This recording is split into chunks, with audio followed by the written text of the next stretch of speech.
So this is what I want to show you. A long hoof up the field. Davis gets it and for some reason decides to wait for Grady to go right next to him. Booster gets his balls and it goes into the net. And we drew that game 2-2 because of it. Fantastic.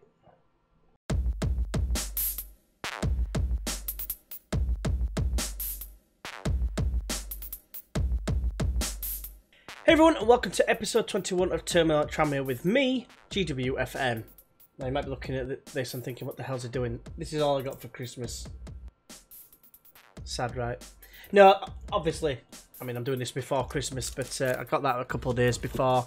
I won it actually, something to do with work, like a competition. I don't win competitions normally, but I won one. It was like a little mini hamper, that was part of it. So, very pleasing with that, of course. But, of course, obviously at this point, it's already been and gone as Christmas and Boxing Day. Hope you all had an amazing time, got everything that you wanted or could have wished for. I've got a Christmas jumper on in homage to it. It's a little bit crease-like because I just literally thought, oh yeah, it's Christmas time, I might as well put something on. That's as Christmas as it gets. It's a penguin with like a woolly hat on and a scarf. But going into this video, there's a lot to catch up on. I've got a lot of notes here, probably about 12 lines. I'm going to fly through them. So get to it, shall we? But before we get into the nitty-gritty, I did ask for the quiz question of the day. How many goals did Mangan get before he actually left us? If you said the answer it was 8, well done. Get a thumbs up from me. That's all you get, sadly. But yeah, the next question is, last season, obviously very much like this season, we loaned quite a lot of players. Can you name the 2 players, so you can't see because of the like, the 2 players who we didn't carry on to this season? Let us know in the comments below. So first of all, I just want to show you that Chrissy Davis got injured. Broke his ankle, didn't he? 2 or 3 months to go. He had 4 or 5, I think it was. I managed to get down to 3 or 4 by choosing a specialist. At a cost, I think it were about £5 cost, something like that. Might have been a bit more. As a result of the injury to Chrissy Davis, I ended up bringing another youngster in who's got a little bit of potential about him, so I'll show him now. And it was Daniel Wright. He kept coming up on my radar a little bit on my scouting system, and it said he had like a potential to be like a 80, 81, something like that. So I thought he might be alright. He reminds me very much of Dunn when I first started with him. A lot of 12s and 11s and like 10s and with like high single figures. 20 years old, got a little room for improvement to see exactly how well he does, but he's only on 250 grand a week. He wishes £250 a week. And just quickly while we're on here, we also signed Akira Simmons, a young kid basically to play. It says up front, but he's actually more of a winger. Like Tolly, he's been doing all right, but his determination is just dog turd. And because he's down as a first team player, can't tutor him. Whereas this guy, I can actually tutor him. I can choose one of these guys, which I might as well start with Correa because he's actually more. It's 9 is his determination. If I can get up to 9 to start off with, we'll see what happens there. Sometimes I kick off and say no, it's not happening. But yeah, you can see he's on determination 3. But I like the look of his physicals. Looks decent, and yeah, he doesn't need a lot of work. But he's 18 years old. He's going to get some games in the under 18s, like until he turns 19 on Christmas Day. Kind of fitting that, isn't it? Really. So yeah, that's the only business we've had. Ollie Orban has gone to Crawley. Did forget to mention that I think last time, but there we go. Also, we've got I asked the board for 2 new members of staff. I'm hoping to be asked for more coaches, but I'm not sure if I had to ask for these first. So I've asked for a physio and a scout. They said yes to both. I did have to press them a little bit with some passionate, you know, I can't stress this is how important this is. Got Karsten Sorensen in as he's pretty much exactly the same standard as our other scouts at like 13s and 14s, the best we could get at this moment in time.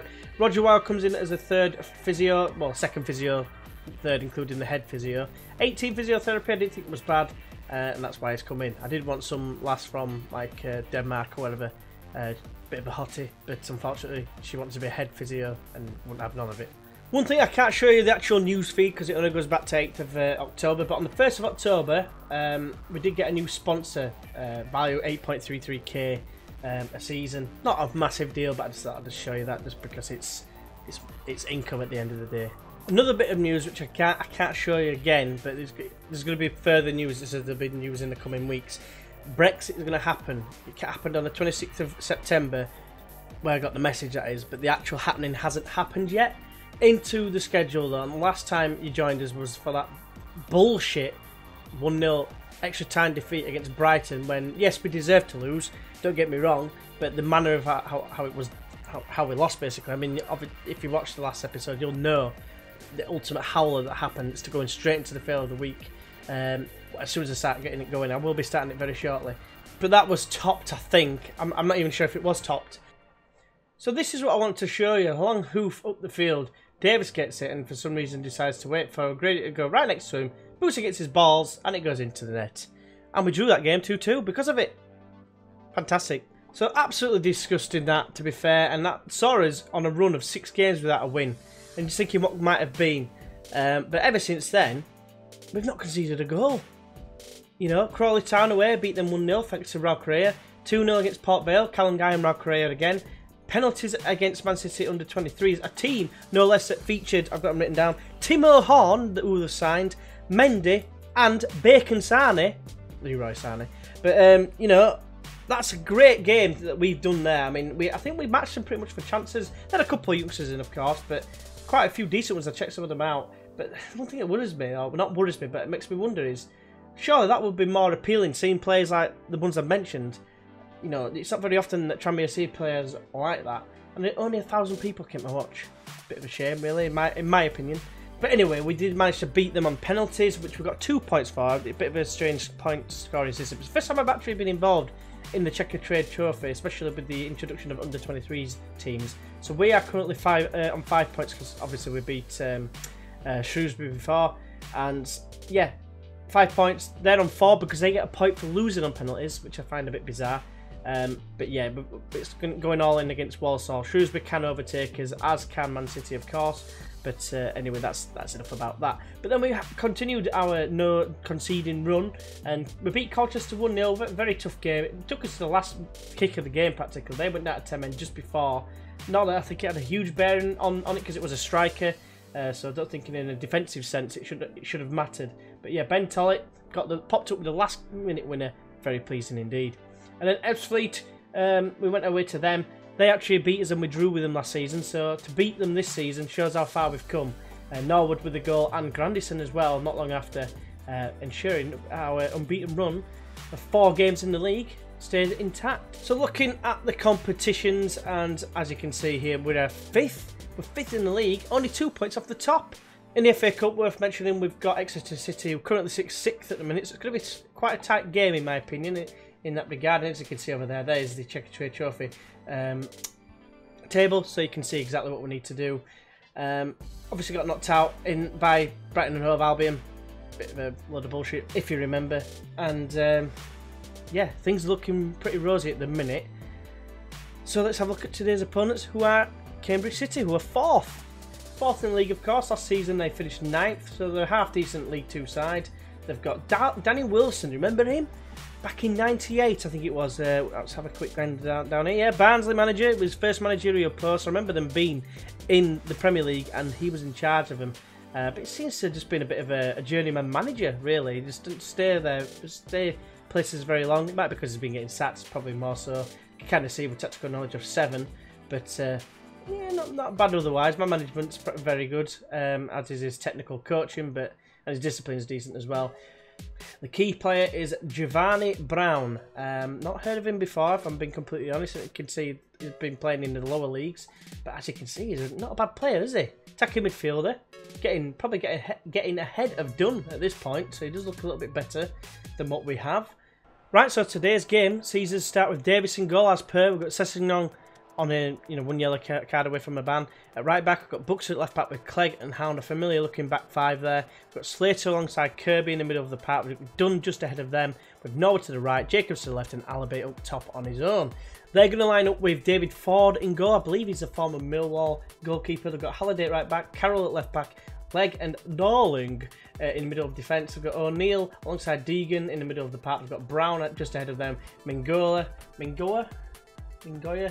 on the right, Aziz on the left with Ikpeazu, I think that's right, up top on his own. Let's get into it, shall we, boys? Let's have a look and see what we can say in the dressing room. I'm going to attempt to pick up where I left off last time. It wasn't otherwise a great selection to go with, so I'm just going to do that, give it a bit of calm faith, and let's get into it, shall we? Oh, look at this, coming out of the tunnels. Are we waiting? Are we on Sky or something? I'm pretty sure that the managers always come out after the players, if I'm being completely honest. The amount of times you see managers come and shake hands after all the players are already on the pitch. But, yeah, we'll just go past that. But yeah, we are at home once again. Prenton Park, the venue. Brown finds, Goya somehow got away from his man, puts it over the bar. Norwood's on it now though. Crosses in deep towards Jacobs! It's gone in off the post. Come on, Jacobs! Let's try and put these teams in and around the sort of side. Let's get ahead of them. Get a bit of breathing space. Get us in, well into the playoffs. I'd love another crack at the playoffs at the very least, but minimum expectation, mid-table for me is for the board expectations. The players, remember, they were expecting a relegation fight at the team meeting at the end of last season when we've gone up. So you've got to put that in mind when you get that last team meeting at the end of the season. You've got to keep that in mind, because whatever you say, they're going to they're going to react accordingly. So, for instance, if we get to a stage where we could be going up, I'll just see what happens here. No, never mind. If we get to a stage where we could be going up and you say, oh, I expect you to go on and win it, they will probably react negatively. So I'll probably be saying, don't worry about it, because we were never expected to go up. That's the plan anyway. Whether it comes to fruition, we'll have to wait and see. But instead, there's a ball. Oh, he's put it over. Kirby has picked up a knock. Interesting corner. Finds Dunn. Well done. Plays it over the bar. Can overlap and run from Jacobs. He finds him as well. He's in the penalty area. He's gone down. No penalty. Cheers, ref. Back to Mingoya. The corner taken. Out. Says he smashes it. It's gone in. It's actually gone in off leg. It's a comedy of errors there, really. Apparently come off Alavi apparently, but I'm not buying that.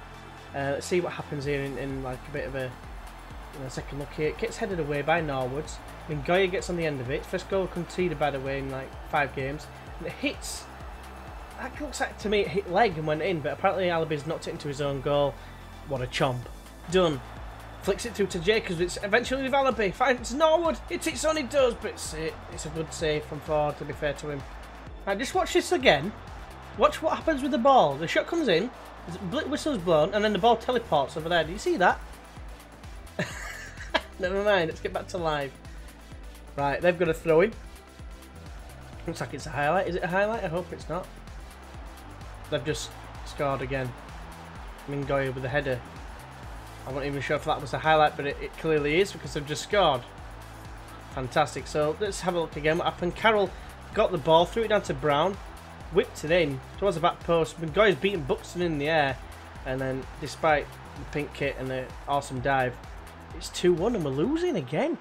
So half time is upon us, and this is disgusting. I'm going to be bollocking them completely.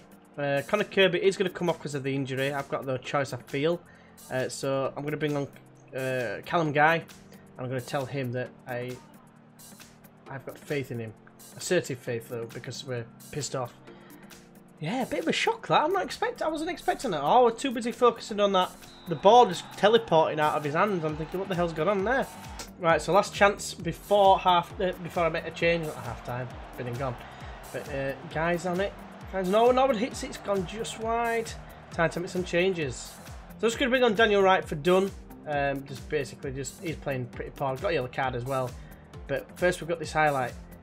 Guy's in, plays in Norwood. Can he cross it? He's got people queuing up. Jacobs is there. 2-2. Come on, back in it. Might delay that change now. Have to wait and see. But yeah, Jack Dunn's not been playing well. Neither's Alabi. They were the 2 players I was looking to change. I was just deciding which one to go with. But yeah, great ball through there. Then Callum Guy just casually laid it off with his awesome ginger locks. And Jacobs was there at the back post. Do that weird run again. Like as a small kid. Right with a free kick, plays it in. It's headed down. Hound! Makes amends! I was saying makes amends. He was on 6.4. Now he's on 7.4. Now we're winning. Now we're in a winning position. I'm going to praise them like I should. Kind of like a minor Fatboy Slim reference there. But anyway, Wright played it in. Decent ball in. Guy instrumental again. Right, so I've got a highlight just before I make another change. No, final change, should I say. Alabi hits it and he scored. 4-2. I was just about to take him off. Now I feel like I don't have to. We're winning. I think I'm going to take off Jacobs, give him a well-received round of applause. Got a young kid. What was that clearance, Conlon? Nice little back heel. Yeah, smashed into the bottom right hand corner by Alabi. And let's make that change. So Lewis Dyer, the youngster, is going to be coming on. I'll quickly just show you now. No pressure still. Just quickly show you.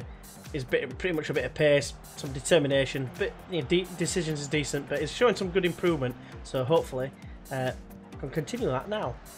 Right with the corner, whips it in. Clegg is there, sending it over the bar. The heading is just how good they are at heading, but that, I suppose, instrumental there with the miss 10. If he had like 20, it probably would have scored. Guy, oh, Alabi's offside.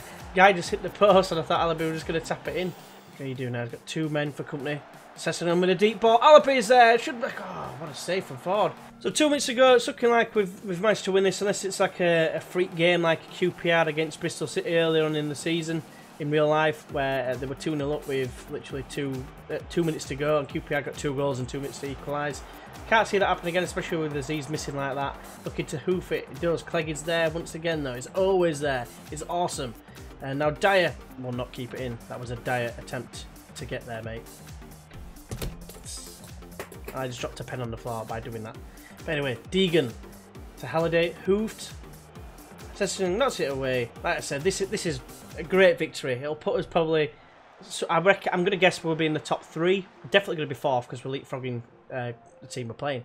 So, but I'm going to say we're going to be 3rd as a guess. But yeah, it's a fantastic performance, really. Coming back, we were 2-1 down. Don't forget half time. We've won this half 3-0, so can't be more happy, really. I'm going to passionately say that you've done brilliant at a comeback because I am proud. To be fair, proud of the performance, especially James Norwood, who's all of a sudden becoming massively into reckoning on the right hand side. And as predicted, we are 3rd, so that's a good guess. To be fair, but 2nd. Sorry, Doncaster 2nd on goal difference alone. They look like they've dropped points to let Stevenage in. But yeah, it's quite tight at the top, really. Only 4 points separating the top 7. Doing a lot better than what I expected.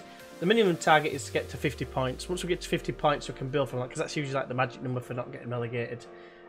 So yeah, that's what I'm looking to do. So let's have a look and see who we're going to be facing in the next episode. As it stands, I'm going to ignore the FA Cup because we're playing a team in the same division.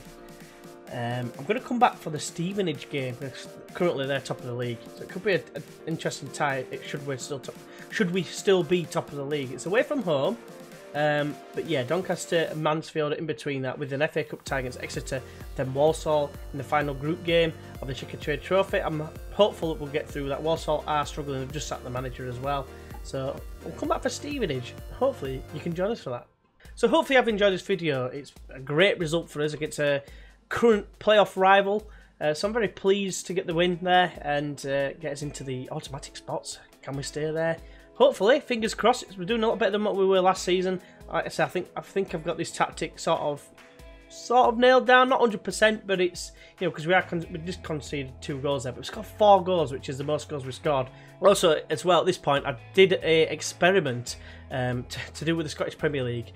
The argument is a lot of people say that the Scottish League is a piece of piss, basically.